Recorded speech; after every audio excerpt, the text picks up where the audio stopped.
What if Israel never asked for a king? Picture this. No crown hammered in a dim royal forge. No palace rising in Jerusalem. No royal trumpet at dawn.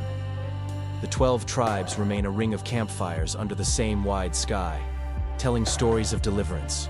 Yet no one wears the title, Your Majesty. It's a road history could have taken. And tonight, we walk that road together. Gently, respectfully, and with wonder. Let's make sure we're all on the same page. In the familiar story, Israel is a loose confederation of tribes. There's no standing army, no capital city, just judges who rise when needed, then step back into ordinary life. But as threats press in, especially from the Philistines, the elders come to Samuel, the prophet. They say, "Make us a king to judge us like all the nations." Samuel warns them, "A king will take your sons for war. He will take your fields, your flocks, your time." Still, the people insist. God allows it. Saul, tall and striking, is chosen. At first, Saul rallies the tribes. He wins battles, brings unity. But disobedience cracks his reign. Samuel anoints a young shepherd named David. David defeats Goliath, becomes a hero, then a fugitive, then a king. He conquers Jerusalem and makes it the capital.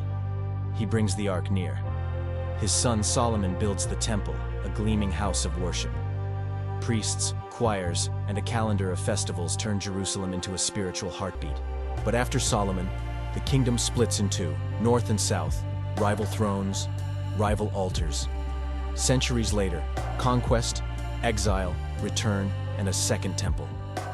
Through it all, the idea of a promised ruler, a son of David, shapes the hope of many. That's the known path. Now let's step onto a different one. What if Samuel's warning lands with full weight? What if the elders look at their children, at their fields, at the quiet rhythm of tribal life under the covenant, and step back? No king, they decide. Let God be our king. Let the judges continue. Let us build a council, not a crown. In this alternate timeline, the tribes formalize what was once informal. Imagine a ring of elders seated beneath a great tent, a council formed from every tribe, gathered in a central sanctuary. The ark, if Shiloh is gone, rests in Kiriath Jearim or another neutral town, guarded not by palace soldiers, but by Levites and volunteer militias. The council meets at planting, at harvest, and whenever there's danger at the borders. Think of it as something like an amphictyony, a sacred league, where worship and defense are woven together. Without a king, what happens the first time the Philistines press into the hills? Well, no royal summons echoes across the land. Instead, runners carry a hornblast message along ridgelines, muster points, oath lines drawn in the dust, elders taking roll by tribe and clan. The response is slower, messier, but it's also deeply voluntary. Every victory belongs to the people, not to a throne. Every loss is grieved on shared ground, not blamed on a distant court. Would David still sling his stone? He might. Here, David's story shifts from royal rise to folk legend. He could remain a shepherd warrior and poet, a name sung at harvest feasts, a captain chosen by merit rather than birthright. He might still face a giant, but if no crown stands to inherit, his fame stays woven into the fabric of ordinary life. He becomes the kind of leader who fades back into the fields when the war's over, a judge for a season, then a neighbor again. What does worship look like without a king and without a temple? The tabernacle remains the model, a movable, reverent center, a tent that breathes with the wind. High places linger, local altars, local songs. The Levites teach the law in towns and valleys, rather than concentrating at a single stone sanctuary. You don't travel once a year to a magnificent capital. Instead, the holy days spread like lanterns across the land, a constellation rather than a single star. This changes the economy. No king means no royal tax to fund chariots, no corvée labor hauling cedar beams up from Tyre, no sprawling staff of palace administrators. Wealth doesn't pile up in a courtly center. It stays closer to farms, workshops, and small markets. Trade routes still thread the land. Egypt, Phoenicia, the Transjordan. But there's less marble glow to attract envious invaders, fewer towers to topple, fewer vaults to empty. But unity becomes delicate. Without a king, rivalries simmer. A council can deadlock. Two tribes can argue over water rights or pasture borders, and there's no royal decree to end it. The strength of the confederation hangs on covenant loyalty, shared stories, shared songs, shared law, more than on a glittering symbol in a capital city. How does the map change? Jerusalem, in our known path, becomes the pulse of worship and state. In this timeline, it remains a hill town of memory, a place whose springs are known, whose walls are respectable, but whose name does not line up with a crown. Maybe the central tent rotates among sanctuaries, Bethel, Mizpah, Gilgal. Each year, a different tribe hosts the festivals. Children grow up with a moving memory. The year the ark came to our valley. The year we carried torches around our fields, and the elders traced the blessing in the air.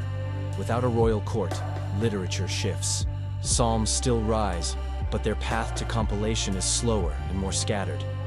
Instead of one palace choir, you have village choirs, caravan songs, field psalms. The great poems of trust and lament don't gather in a single royal repertoire. They echo across hills in many arrangements, like rivers that braid and separate across a plain. Now, let's be honest.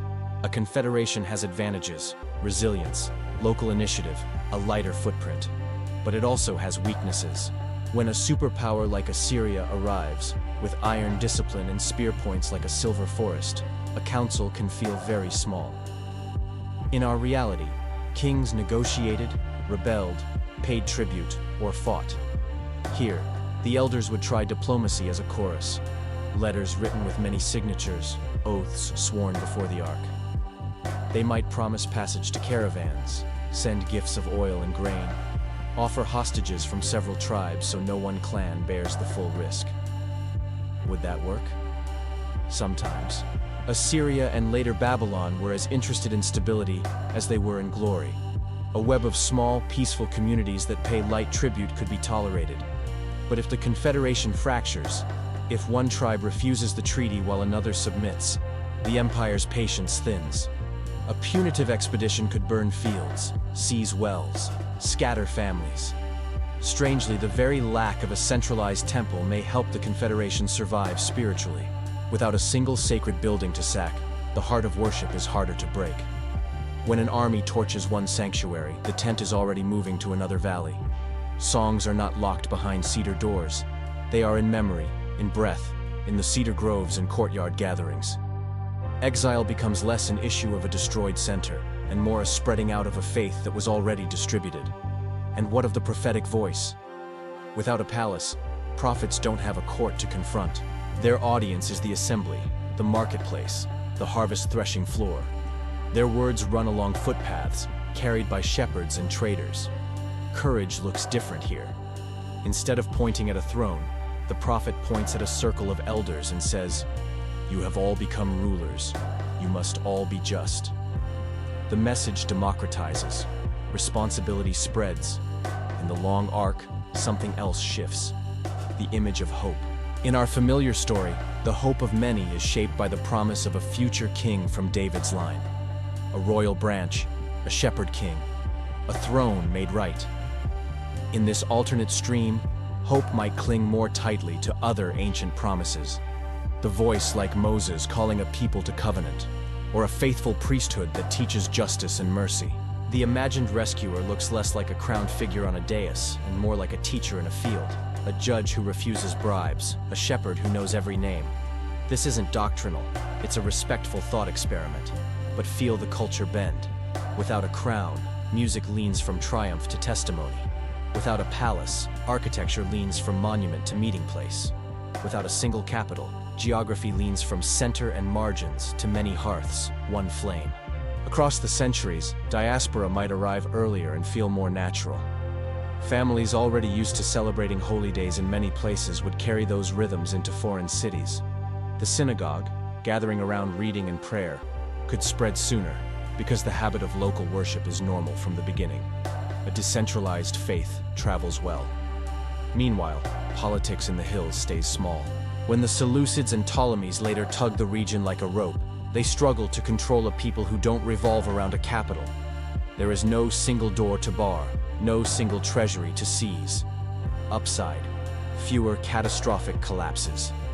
Downside: fewer bursts of Golden Age art sponsored by kings. The genius here is found in humble craft, in pottery patterns that weave a story, in hymns that move like wind through olive groves. Now imagine a child in this timeline, sitting by a low lamp, asking a grandparent, "Why don't we have a king like the nations?"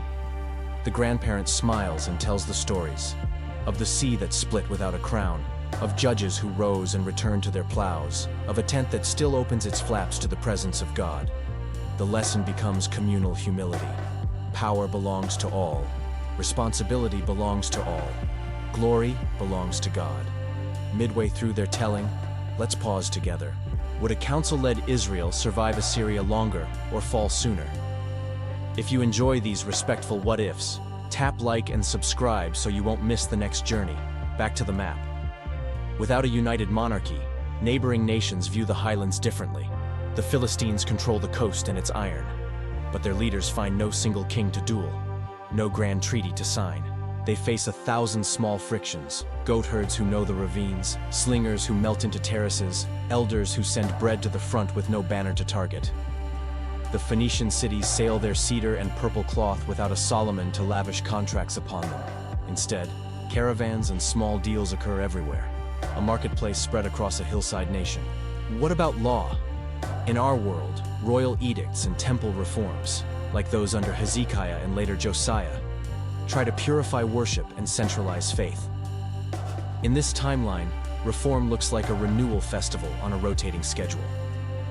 The book of the law is read in open fields, then copied by traveling scribes. The fight against corruption is local. Judges stand at gates with clay tablets, and neighbors can face them with names and stories. It's messy. It's more vulnerable to local bullies. Yet there's also less distance between the wronged and those who can right it. Would the great poets and sages still arise? Yes, but their homes are humbler. A wise woman at a well records proverbs that pass down 2 valleys over. A teacher by a fig tree crafts sayings that spread like seeds. Wisdom becomes less the property of a court school and more the treasure of households. You don't go to Jerusalem to hear. You invite hearing into your yard. And when empires roll in, Persia, then Greece, then Rome, the confederation's strength is surprising. It's hard to crush what doesn't stand in a single place. Yet times of suffering still come. Families are deported, villages erased, tongues carry wounds. In those seasons, the scattered nature of worship becomes a lifeline. Scrolls are small and portable. Songs can be whispered. Hope keeps a low profile and survives. Of course, there is loss here too. Without the temple, the art of stone and bronze never reaches that particular blaze. You lose the echo of 30,000 voices rising at once in a festival court. You lose the symbol of a nation walking uphill together to one holy place. Instead, you gain 1,000 smaller moments. Bread broken in courtyards, a trumpet at dawn in a little town, a dance around a threshing floor under lanterns and stars. From a distance, historians would write differently about this land. Instead of kingdoms of Israel and Judah, they might speak of the Israelite League, a highland commonwealth. Maps would show dotted lines rather than clean borders, because boundaries breathe with herds and seasons. Assyrian records would list several tribal envoys instead of one king's name. Babylonian scribes would complain that the hills never yield a decisive treaty because every village negotiates, and the world's spiritual vocabulary would carry different adjectives. Jerusalem would be known as one lantern among many, a place of old stones and song, but not the axis of the sacred. Zion might be the name of a way of life, portable holiness, covenant in everyday work, rather than a city's title. The adjective Davidic would mean folk hero and psalm singer more than royal line. The word Messiah, in the mouths of some, might tilt toward a judge anointer, a reforming teacher, a healer of village wrongs. Across oceans and centuries, this distributed way of faith would feel familiar in diaspora synagogues and later to communities inspired by those scriptures. Portable, communal, table-centered, less tied to palaces, more tied to kitchens, fields, and marketplaces. In a strange way, by never asking for a king, the people might prepare the world for a faith that does not need a throne to be strong. Let's return to the elders under the tent. The night is cool. An oil lamp flickers. A scroll lies open. They could say, "Give us a king." In our known story, they do. And history changes, richly and painfully. In this alternate story, they do not. And history changes in other ways. Quieter, more local, perhaps more fragile, and yet more flexible. Both roads hold beauty and warning. Both remind us how power concentrates or spreads, how songs are gathered in a choir or kept in pockets, how hope chooses its shape. This is, of course, a speculative journey, educational, not doctrinal. It invites us to look at our own world with gentle questions. Where do we centralize what should be shared? Where do we put too much weight on one symbol, one leader, one place? And where might we trust good things to move like a tent, to live in many hands, to travel well when the wind changes? If Israel never asked for a king, perhaps the land would be a quilt of small fidelities instead of a banner of great victories. Perhaps the stories by the fire would be less about palaces and more about neighbors. Perhaps the songs would be the same, just sung nearer to the ground. And as the stars come out over that imagined council, the elders rise, tie the tent ropes, and fold the fabric. Tomorrow, they will carry the holy things to a new valley. Tomorrow, they will teach the children the old words in a new place. The road is long. The light is enough. And somewhere in the hills, a shepherd hums a melody that survives everything because it belongs to everyone.